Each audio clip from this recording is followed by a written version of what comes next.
everyone, my name is Phil and welcome to Phil Does 3D. I'm a multimedia and 3D artist and I stream on Twitch weekdays from 5 PM Pacific Standard Time in the US, 12 PM in Australia and 1 AM in the UK.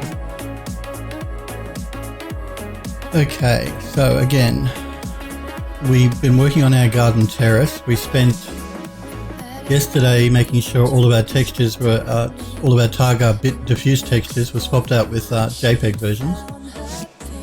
We exported our model so we could bring it into View 2015 because we were working in View 9, remember? So we're going to be jumping straight into View 2015 today and continuing some work on setting up an environment for our garden terrace, adjusting our render settings and that type of thing. So let's jump straight into View 2015 now.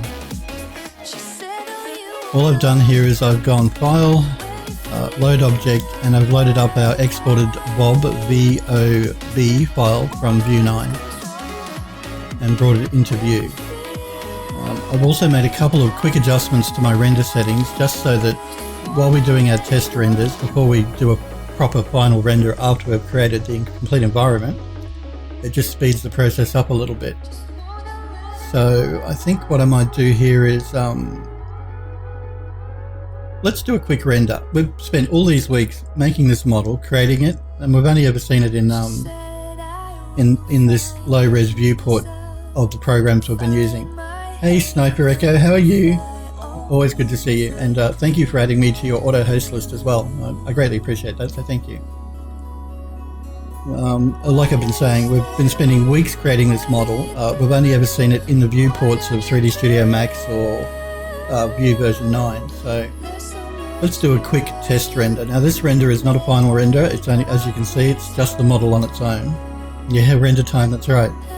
But it's just going to be not a quality render. There's no environment, and when the environment is placed into the scene, because we're using radiosity, it's going to throw a lot of reflected coloured light on the model, so it'll change the appearance of the model a bit then as well. But we'll do a quick render so we can get a look at what this model has looked like, because we have never seen it done, never seen it actually in a render. So let's go ahead and do that. This is a very low quality sort of render in View though. I'm only using what they call final quality, not broadcast, which is generally the setting I would use when I do a final render. I will use when I do a final render once we've set up our complete environment. So what View is doing at the moment, it's doing a first pass. Once it finishes this first pass, it'll do a second pass, which will give us our rendered image. Like I said, I've made a couple of small adjustments to my render settings just to speed up this test rendering stage before we get our final version finished so we can do a final render. Once we've finished setting up our environment, of course. Remember guys, if you have any questions for me, please feel free to pop into chat and ask me. If you want to pop in and say hi, that's cool. If you just want to watch, that's completely fine as well. Also remember, like I said, you can download the personal learning edition of this software free from Eon View. I think the only restriction is you can't render out bigger than 1920 by 1080.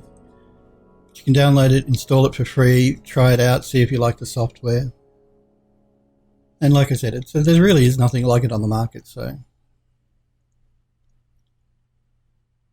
if you want to create some nice 3D environments, even just as backgrounds for your concept work or your artwork, then View is definitely a good program to look into using. So now it's starting to do its second pass. Again guys, this is without an environment, which will change the color of the model once that's all set up. And also on what they call final render, but I usually render it what they call broadcast render. And I've also knocked down the render setting a little bit, the quality boost, to speed up the render time while we do our test renders.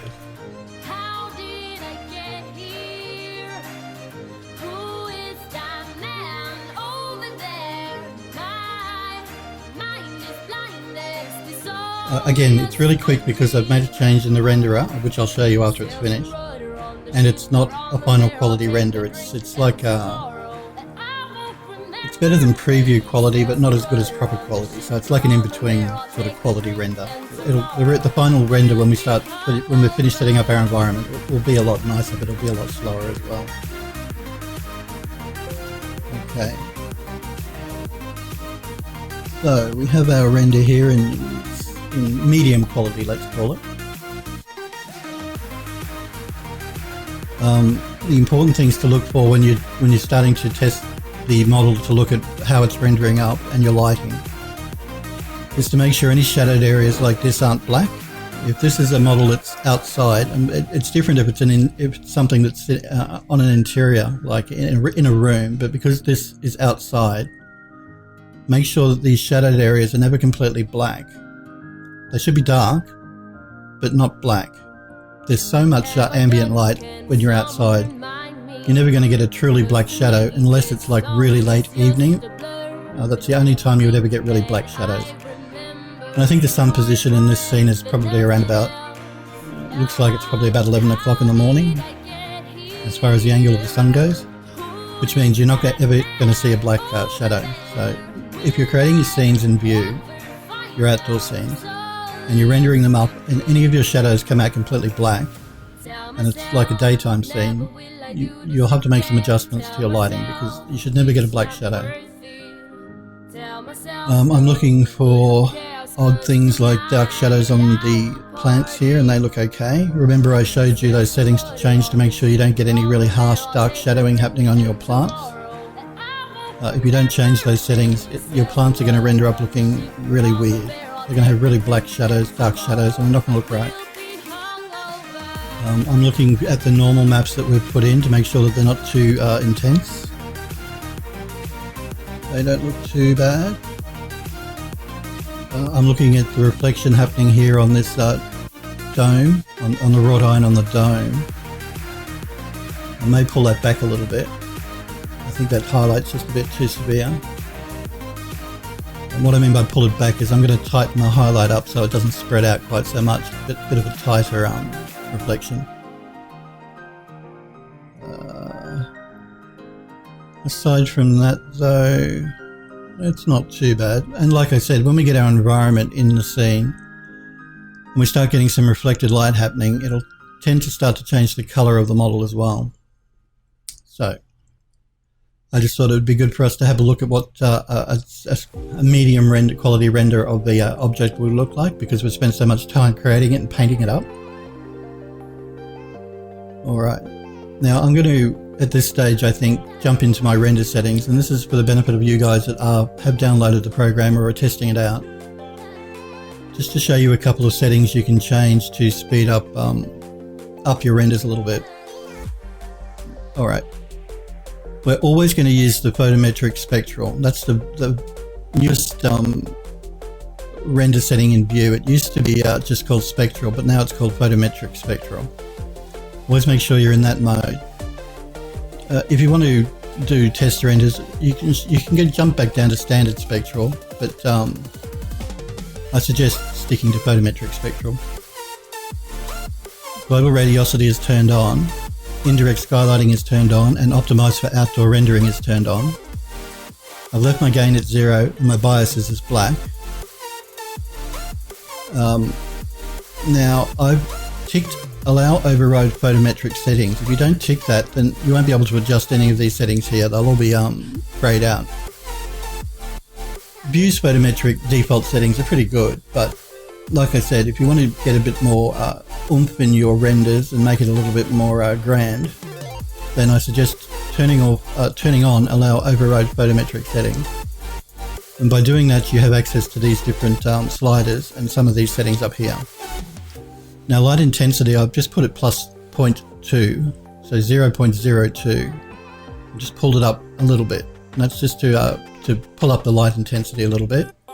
The light balance I have at 90%, so mainly light coming from the sun as opposed to ambient light. And ambient light setting I've pulled up from sky to 100%. And that will help you get rid of these really dark shadows in your renders when you start doing renders. So through here. If I hadn't pulled up ambient light, chances are this area here would render out very, very dark, very black. And like I said, you don't want that in a model that's being rendered outside. Okay. What else do we have here? It's basically it for these settings. Now the quality boost, this is one's pretty important. I've pulled that back. By default, this is set at none, so it's at about the halfway mark. It will say none in here. I've reduced the quality to make my render faster. And I do that just at this stage when I'm setting up my environment, doing test renders, that type of thing, just to speed up the render. When it comes time for me to do a final render, I will set that back to none, or maybe pull it up slightly to maybe 0.4, plus 0.4. At the moment it's minus 0.4. So to speed up your renders in your testing stage while you're setting everything up and making your environment look the way you want, pull the quality boost back a little bit to about 0.4, minus 0.4. That'll just speed up your renders. The other setting I've changed is in sky, fog and haze. I've pulled up my sky ground density to 95%. I've changed my sky mean altitude. It's set defaulted around about 8 kilometers. I've pulled that down to 6.5. Decay amount I think was always at 50. Decay mean altitude I pulled back. It was about 6 kilometers and I pulled that back to about 4. I'm doing this just to enhance the model and the environment a bit more. So basically I'm lowering the altitude, and View works in real world units and a proper atmospheric model, so these settings are really important to tell View what the render should look like, and it's based on real world figures like the altitude above the ground of the clouds and the haze and the sky and that type of thing. Haze ground density I've pulled up to 10%, and I've changed my color of my haze color here to 15, 15, 15. It's usually by default it's a little bit lighter grey. It's probably that color grey there that you see when it's highlighted, but I've pulled it down so it's a little bit darker. And the mean altitude I've taken down to 2 kilometers. It's a little bit higher I think by default. Fog ground density is just at 1%, so really no foggy ground density in the scene. That's like the atmosphere in the scene. Because we're concentrating on rendering close-up images of this model, we don't really want too much haze in the image. Fog mean altitude, I pulled that down to 450 meters. I think it was about 600 or 700 meters initially. Now glow intensity I pulled up to 100%. I think by default it was down at around 20%. And that's just to bring up the sky in the background a bit more. These two I haven't really changed. Now the aerial perspective, generally that defaults to 1, and normally 1 is where you'd leave it. It corresponds to units, and 1 unit to 1 unit is usually the way you work. I've pulled it up to 2, again just to make the image look a little bit more epic and grand in scale. It just helps to lift up the whole scene a little bit more, lighten it up a bit more. Quality boost I'm leaving at -1. Again, that's something you can pull up when you do a final render, but it will slow down your render time. But all these colours I've left default except for the haze colour, which I've darkened up to 15, 15, 15. And these settings work well, and like I said, they'll speed up your render time. And this is really the only value you should change when you start to do a final render, and pull that up to either none, where it says none in that box, or to maybe plus 0.4. That setting, and perhaps this quality boost setting here as well. Alright. Oh, the other thing I forgot to mention was down here, it defaults to using no shadows on clouds, and I've changed that to volumetric sunlight. That just gives you a more realistic looking scene. If you want to include God rays, you just tick that little box there, and then it'll automatically create God rays for you depending on whatever the object is that's including the sun and shining through it. So like if you had a tree here and the sun was shining through the tree, it would automatically create God rays for you. I'm not turning that on at this stage until I work out exactly what sort of scene I want to create for the model.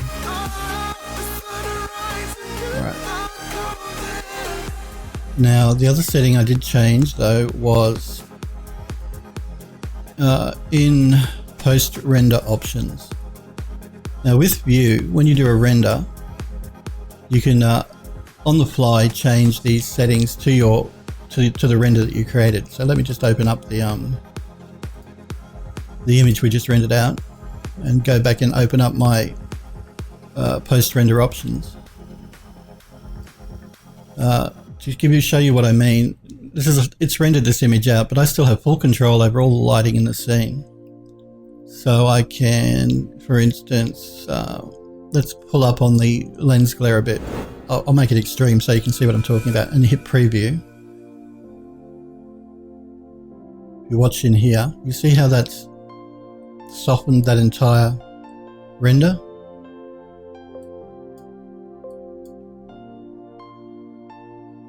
What's it doing? Okay. Yeah, so you can on the fly adjust what your rendered scene looks like without having to re-render it all again. And in view, they just call that post-render options. I'm going to knock that back to 25 though.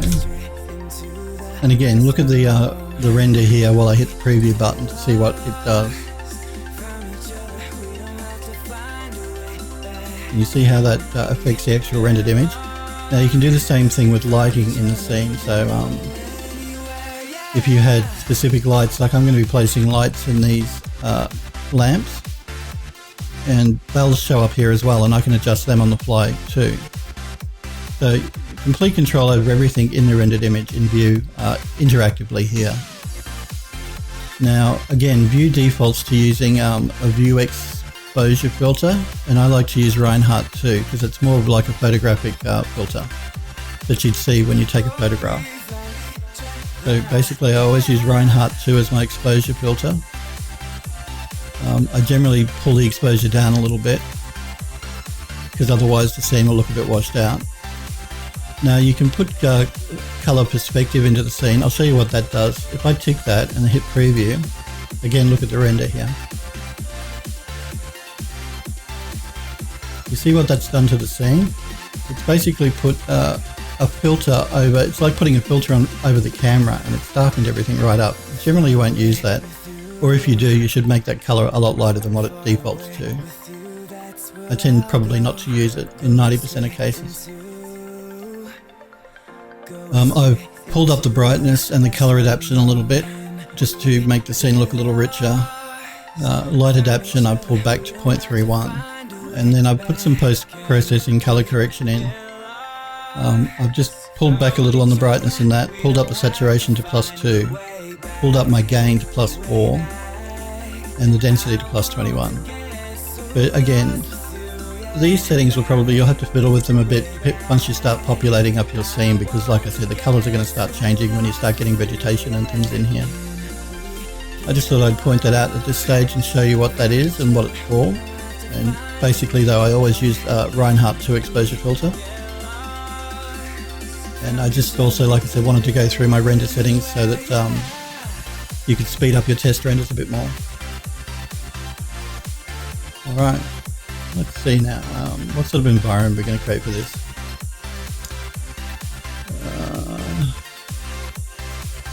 Let's throw down, pardon me, let's throw down a terrain.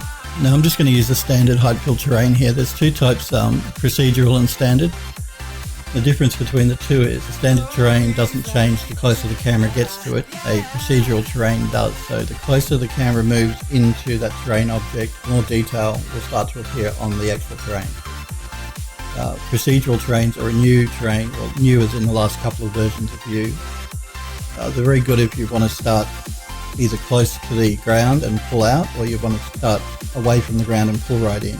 Because the closer to the ground that you get, or the terrain, the more detail, the more polygons the software creates on the terrain. But I think I'm going to work with a standard height fill terrain here because I'm covering my terrain generally in grass and things. So let's pull out. I'm going to double click on my terrain to open up the editor here. Now this is where you can sculpt up your terrain to the way you want it to appear.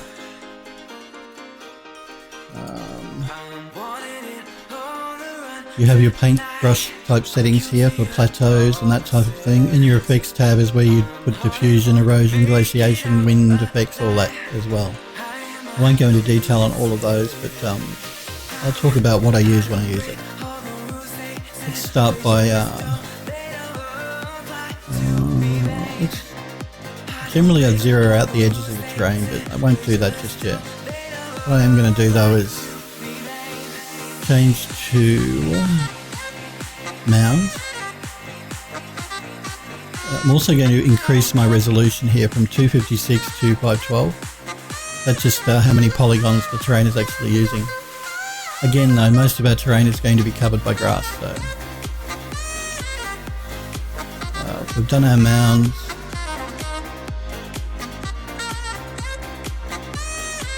Let's throw an eroded on. That just softens the whole terrain up a little bit more. I'm going to go okay here at this stage. I'm actually, yeah, no, we'll go okay here. So we've got 512 by 512 as our resolution. We did a mounds and then we did an erode just to soften it up a bit. Let's go to our front view here. Now I'm going to get the scale and pull it down. I just remembered, actually double click on your terrain to open up that editor again. I want to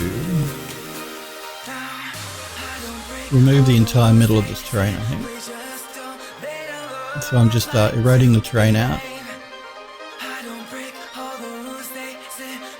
I'm going to take it right back to black, so I want to take it right down to the ground level.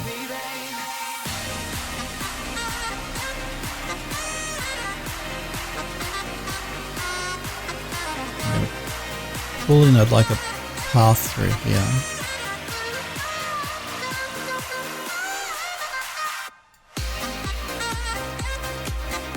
Right up to the edge.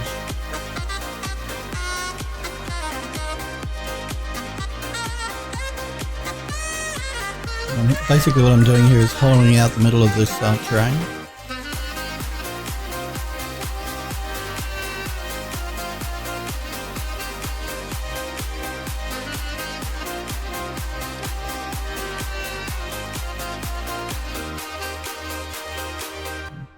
Pull it back in a little bit more. You'll see why I'm doing this in just a minute.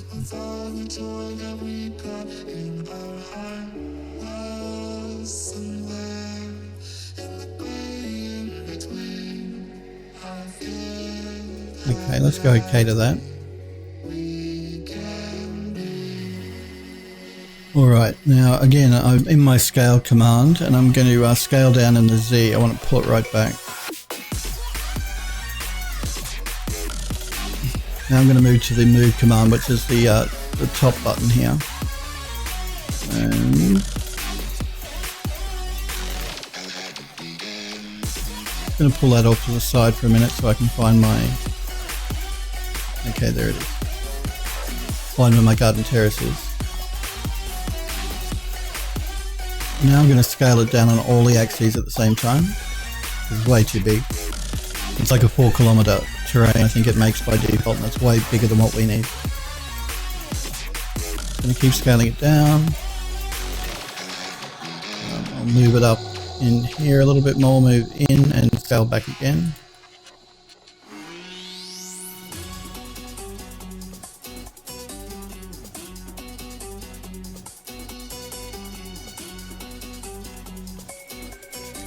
Let me get a better look on the side here.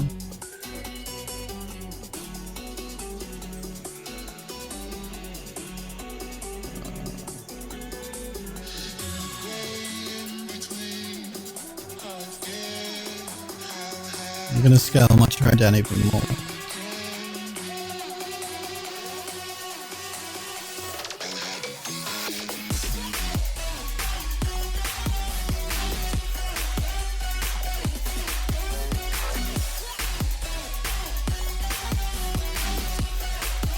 Now remember too, you can scale it, you don't have to scale it uniformly, you can scale it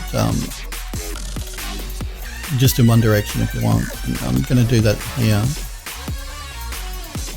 Pull it in just a bit more.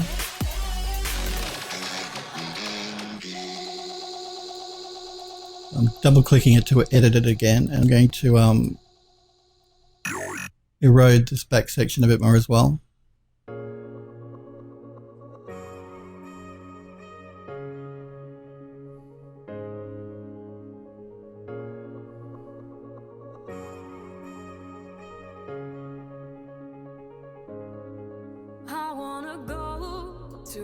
Alright,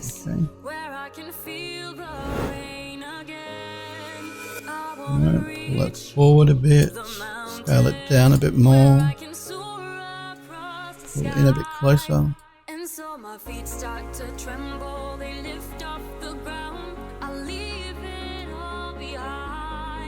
Alright.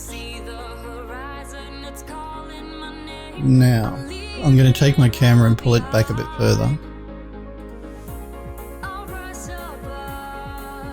Sniper Echo is asking, is it that easy to create terrain mesh? Yes, it is. It is that easy. That's why I love the software. It makes the job much easier. You just you can do it one of two ways. This is the easiest method where you just create a standard terrain or a height fill terrain, or you can actually go into the function editor and do it that way as well. Generally, you jump into the function editor when you want to make a really large terrain. And maybe you want to fly your camera through trees and over a really big piece of terrain, then you remember the function editor that we use for the materials? You jump in there and you do it in there. So because we're concentrating on smaller renders of this model, these height fill terrains work really well. So if you're rendering up something where you're not after a really big landscape, you're just concentrating on a smaller area, use these. If you want a really big landscape with you want to fly your camera for miles and miles, jump into the function editor and use that to create a terrain. I'm just pulling back here on my model a bit. I can't get too far back though, unfortunately, because again, like I've been saying to you guys, because I'm creating this render for this model to put online, I have to concentrate on the model itself. I can't really concentrate too much on the overall environment. Again, that's because I'm a broker. That's one of my one of the rules that they put on us, that you must only concentrate on rendering whatever it is that you're putting in their shop. So I'm going to concentrate on my model. I'm not going to pull back too far on it. But what I'm going to do is I'm going to go up here to my render button, and if you right click and go into your render options,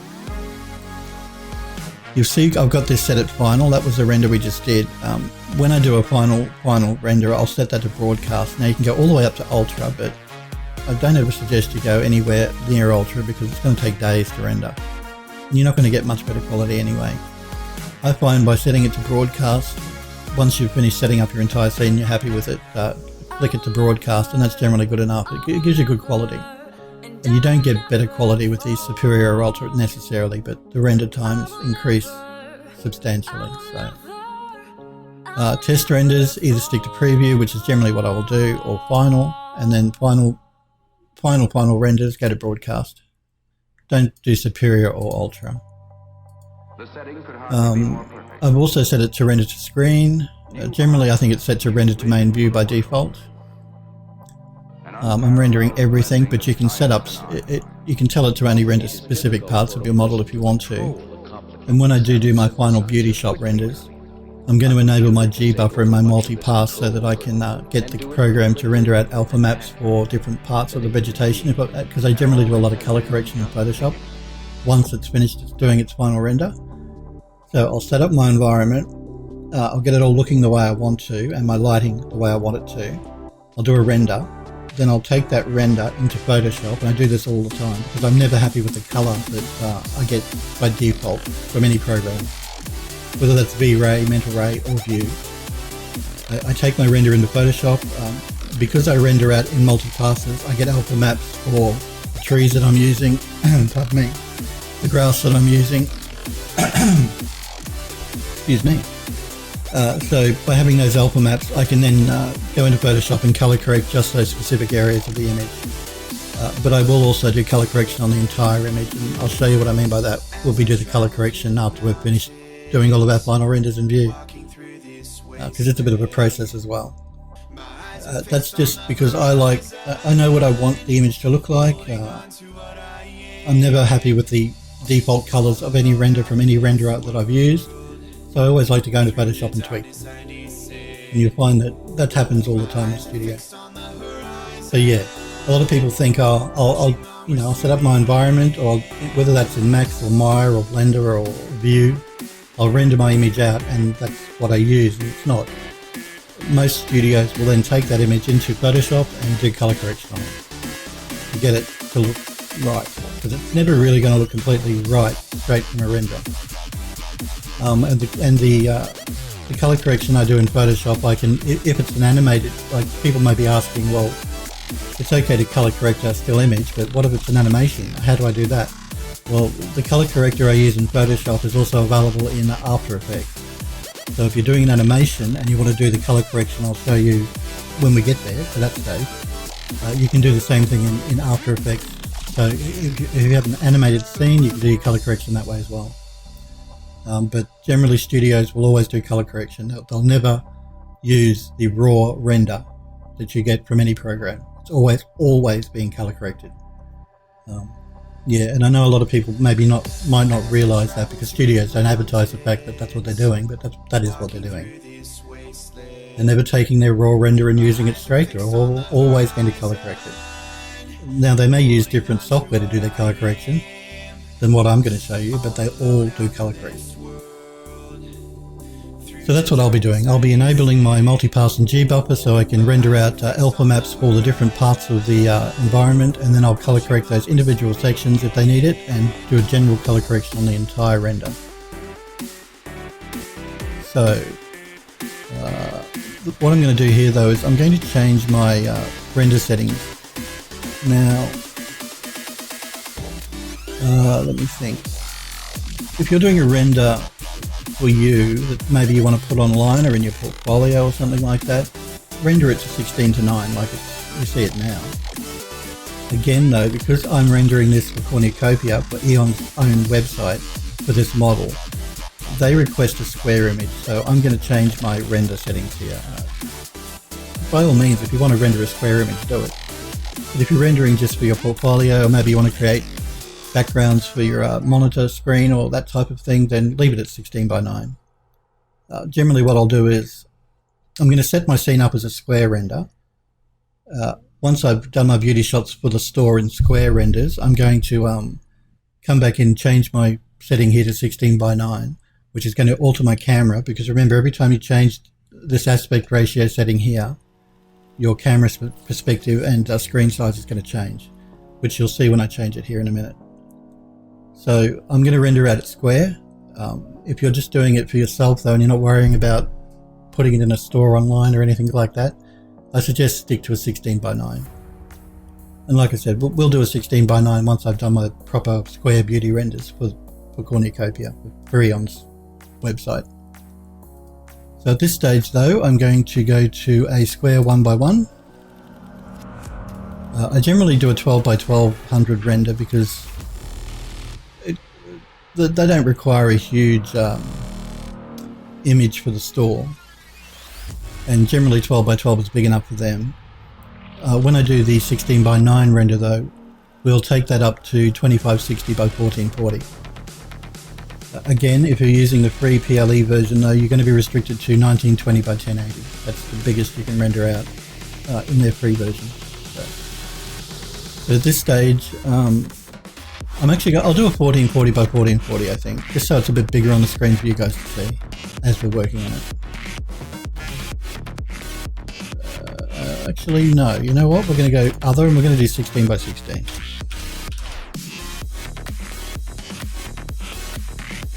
So we'll do 16x16 square. I'll leave my units at DPI 72. You could change that to 120. That seems to be, 72 used to be the standard DPI for monitor screens.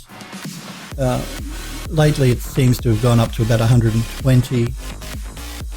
I'll leave it at 72. Again, it's going to be good enough for what we want. Again though, if you're rendering out something that you want to print, then up your DPI to 300, 400. But again, remember, it's going to take longer to render.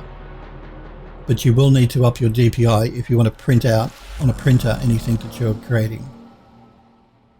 So remember, if you're printing, up the DPI to 300 at least. Higher the better, but 300 should give you a good quality print. But it's going to increase your render time. But because we're only worrying about monitor screens, 72 will be fine. You could take that to 120 if you wanted to, but I find 72 works pretty well. We're on final quality here. we'll leave it at that for the moment, but I generally will work in preview quality because again, it's faster to render while we're doing our setup. We'll leave it on final low for the moment. I'm just going to hit OK to keep those settings now. You see what happened here in the preview? The view changed. It also changed here once I deselected my camera. So any setting you set up here is going to affect your camera as well. So always remember that. It's not just, it's different from other 3D programs where you set your resolution to whatever you want to render out to, and it doesn't generally affect your camera. In View, this does affect your camera as well. So just bear that in mind. Don't fall into the trap of setting your scene up in 16:9, say, and then wanting to render it square, because when you change it here, it's going to pull your camera back and change your perspective. So just be aware of that. Always, the first thing you should do is come in here and set the resolution to the way you want it, the final image you want to render out at, because it's going to affect your camera. And it doesn't do that in other 3D software. It seems to be unique to View. That's the way View works. So please remember, if you're going to be setting up your scene and you're setting it up to a specific viewport like here, make sure you change this first to whatever resolution and aspect ratio you want to use. And it does have a lot of different aspect ratios: CinemaScope, Panavision, all these different film type settings. Usually though, you're probably going to stick to a 16:9 aspect ratio. You may go to a 16:10. Most times 16:9, but you do have all these other options here if you did want to experiment with something a little bit different. Again though, I'm using a square aspect because I need a square image for the shop. Alright, so we have our image here set up to the size that we're going to be rendering it out at that's a square. Now I'm going to pull my camera in a bit more now, until probably something like that. I could pull it in right up to the edges of the model, but I think having a little bit of extra play on the sides is probably a good thing. Alright, let's have a look at our terrain here. I'm going to scale it that way. I'm going to pull it in a bit more.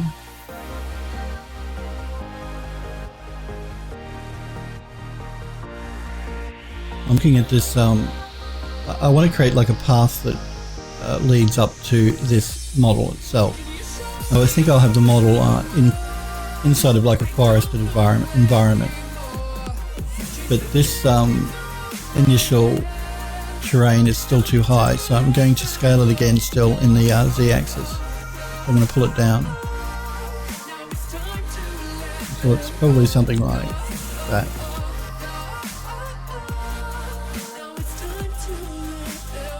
Alright. Now I think I may pull my camera down a bit as well.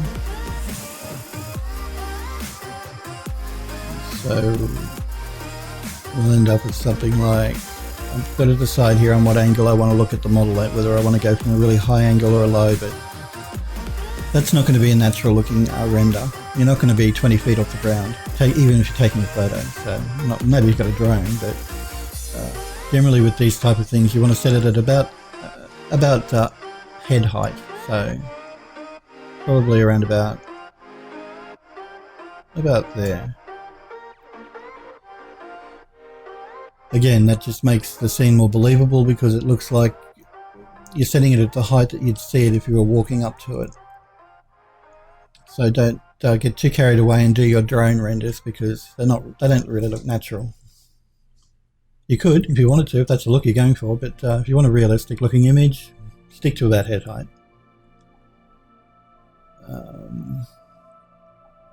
Okay.